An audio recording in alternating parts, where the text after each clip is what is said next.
On May 12th, after 40 days and nights under siege, Charleston falls. The defeat is a stunning blow, giving the British complete control of Georgia and South Carolina. More than 5,000 officers and enlisted men are taken prisoner, the most Continental soldiers to surrender so far in the war. Footnote: members of local militias were not taken prisoner, but instead allowed to return to their homes in exchange for not taking up arms against the British again. General Lincoln was held for a few months and then exchanged in a prisoner swap. The American Congress launched an investigation into his behavior, but it was never concluded. End footnote. 3 signers of the Declaration of Independence, Thomas Hayward, Edward Rutledge, and Arthur Middleton, are arrested and held in a dungeon at the city's exchange. Fearing that they would somehow maintain contact with rebel elements still roaming the Carolina backcountry, all 3 will soon be transferred to a prison in faraway St. Augustine, Florida. More than 1,000 of the captured American soldiers will spend the next year in Charleston Harbor, suffering in aging ships that have been stripped of all nautical accoutrement and transformed into floating prisons. Conditions will be horrid inside these hellholes, which reek of filth and teem with vermin. In time, many of these men will become walking skeletons, for there is little food. Disease will rampage through the confined air of the packed holds, and men will die from tuberculosis, typhus, cholera, and smallpox. One American prisoner will describe life aboard a British prison ship. At sundown, we were ordered down between the decks to the number of nearly 300 of us. The best lodging I could procure this night was on a chest, almost suffocated with the heat and stench. I expected to die before morning, but human nature can bear more than one would at first suppose. The want of bedding and the loss of all my clothes rendered me wretched indeed. An estimated 500 prisoners will break under the cruelty and accept a British offer to join their ranks. These men will be sent to serve on the tropical island of Jamaica to prevent their once again joining the rebel cause. Yet even in the midst of this suffering, there is compassion.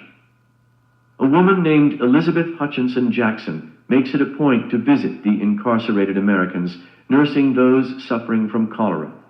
She is just 43, but so haggard from years of struggle and the loss of a husband and 2 sons that a friend describes her as a fair-haired, very conservative old Irish lady. Footnote: Elizabeth Jackson's husband died in a logging accident at the age of 29. The tragedy occurred just weeks before the birth of his youngest son and namesake.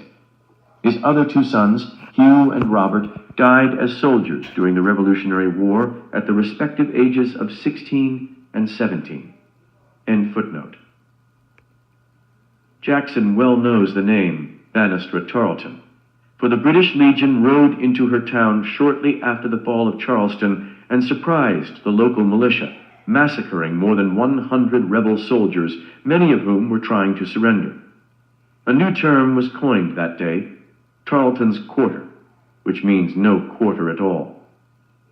On that terrible day, Jackson tended the dying in a local Presbyterian church and also watched as her 13-year-old son became so enraged by the slaughter that he begged to join the fight. Eventually, the Continental Army took him on as a scout and messenger. Shortly thereafter, the boy was taken captive by Tarleton's men. A British lieutenant slashed him across the face with a saber for refusing to clean mud from his boots, and then sent him to a backcountry prison camp. It was Elizabeth who personally brokered her son's release, but not before he almost died of starvation and smallpox. Now, attempting to alleviate the suffering of those incarcerated in Charleston Harbor is a Herculean task for Jackson, one made all the more difficult by the British insistence on viewing the captives as terrorists and adding to their misery with daily doses of mental and physical torture. Inevitably, Jackson, an immigrant from Carrickfergus, Ireland, succumbs to cholera. At a time when so many are dying, her passing is a footnote and her place of burial forever lost to history. But while Elizabeth Hutchinson Jackson can no longer help the cause of freedom, the rescue of her son from a British prison will have an enduring legacy. For his name is Andrew Jackson. And one day, during the War of 1812, he will get his revenge on the British at the Battle of New Orleans, after which he will become the 7th President of the United States.